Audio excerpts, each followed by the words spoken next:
एक समय की बात है। एक घने जंगल में सोनी चिड़िया और उसका पति बंटी चिड़ा रहता था। उनके घर के पास ही रानी कबूतरी और उसका पति मैक्स कबूतर रहता था। जंगल में अकाल पड़ जाता है और खाने पीने की कमी पड़ जाती है। अरे बंटी जी, अब हम क्या करेंगे?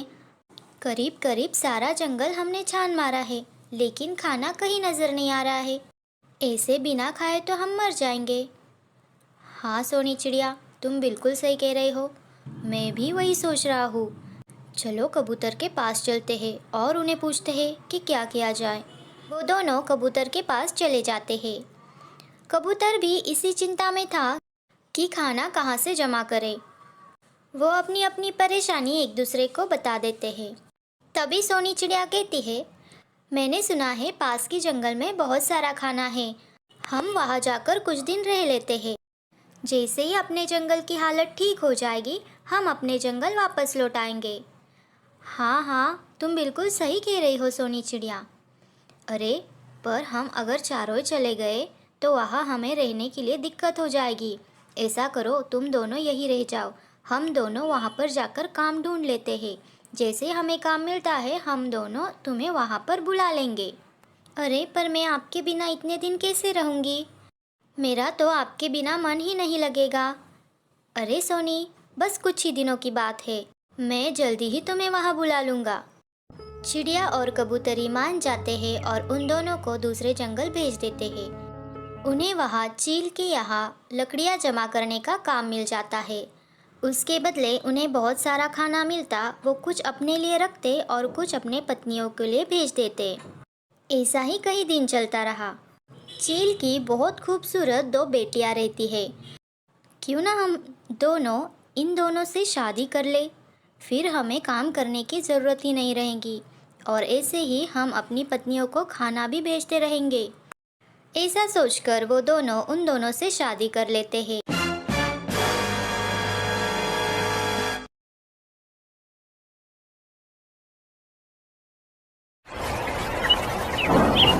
अरे ये जंगली बिल्ली कहाँ से आ गई?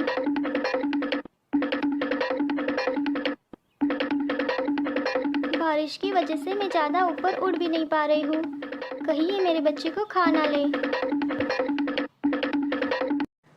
एक घने जंगल में सुंदरी कबूतरी अपने बेटे बंटी कबूतर के साथ रहती थी।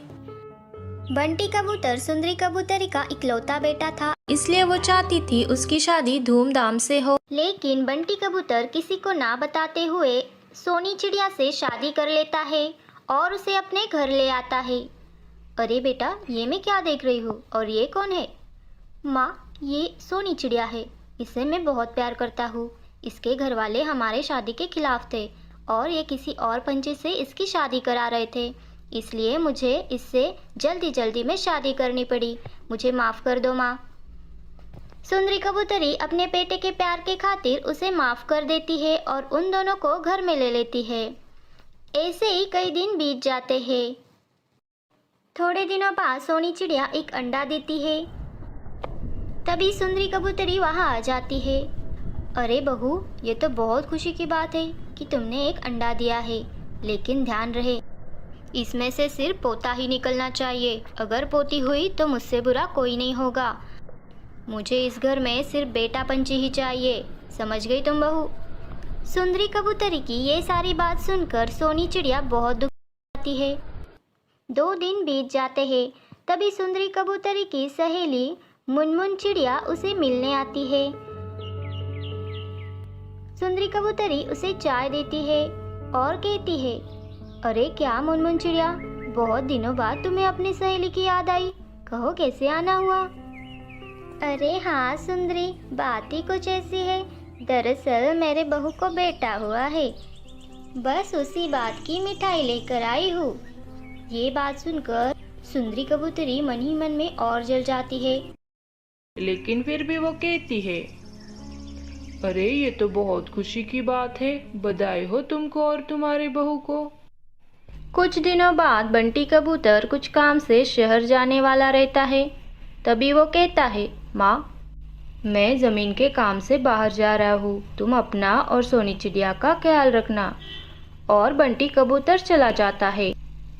कुछ दिन बाद अंडे से एक प्यारी सी चिड़िया बेटी बाहर निकलती है। जैसे ये बात सुंदरी कबूतरी को पता चलती है, वो वहाँ पर आ जाती है और कहती है, अरे ओ मनुष्य, मैंने तुझे कहा था मुझे सिर्फ पोता ही चाहिए इस घर में, और तूने ये बेटी चिड़िया को जन्म दे दिया। तू अब मेरे इस घर में रहने के लायक नहीं है। चल निकल तू मेरे घर से बाहर।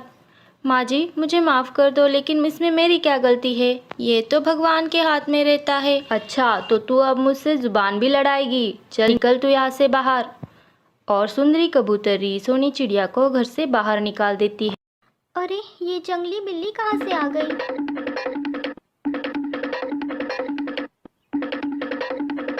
बारिश की वजह से मैं ज़्यादा ऊपर उड़ भी नहीं पा रही हूँ। कहीं ये मेरे बच्चे को खा ना ले। जंगली बिल्ली से भागते भागते सोनी चिड़िया बहुत दूर दूसरे जंगल में पहुंच जाती है। तभी वो देखती है वहाँ एक मिट्टी का घर बनाया हुआ होता है और वो उस घर में चली जाती है। वहाँ कोई नहीं रहता था। वो घर अंदर से बहुत खूबसूरत था और सोनी चिड़िया वहाँ रहने लगती है। कुछ दिनों बाद बंटी कबूतर शहर से वापस आ जाता है और वो पूछता है, माँ, सोनी चिड़िया कहाँ है? तभी उसकी माँ कहती है, अरे बेटा, तुम्हारे जाते ही पता नहीं उसे क्या हो गया। वो कहने लगी, मेरे पति यहाँ नहीं है तो मैं भी यहाँ नहीं रहूँगी। तुम्हारे जैसी बूढ़ी औरत के साथ रहकर मैं क्या करूँ? ऐसा कहकर वो मुझे भला बुरा कह गई और यहाँ से अंडा लेकर चली गई। अरे माँ, मुझे तो विश्वास ही नहीं हो रहा है। मेरी सोनी चिड़िया तो ऐसी नहीं है। वो दोनों बात करते ही रहते, तभी चंचल कौवी वहाँ पर आ जाती है। अरे सुंदरी कबूतरी, ये लो, मेरे घर पोती पैदा हुई है, इसकी मिठाई लेकर आई हूँ। अरे तुम्हारे घर बेटी पैदा होकर भी तुम उसकी मिठाई बांट रही हो? हाँ तो लड़की नसीब वालों के घर ही पैदा होती है। ये तो भगवान की देन रहती है। बेटा और बेटी समान रहते हैं। भगवान की जिन पर कृपा रहती है उन्हीं के घर वो बेटी भेजते हैं।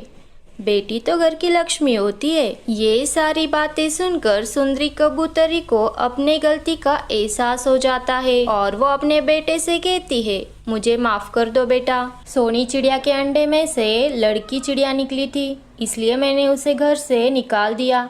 मुझसे बहुत बड़ी भूल हो गई, मुझे माफ़ कर दो। अरे माँ, मैंने तुमसे ये उम्मीद नहीं की थी। तुम्हारे भरोसे में उसे यहाँ पर छोड़ कर गया था और तुमने उसे ही घर से बाहर निकाला। ये तुमने बिल्कुल अच्छा नहीं किया। और वो दोनों सोनी चिड़िया को ढूंढने निकलते हैं। कई सारे जंगल ढूंढने के बाद सोनी चिड़िया आखिर में उन्हें मिल जाती है। वो उसे घर लेकर आते हैं और वो सभी हंसी खुशी रहते हैं।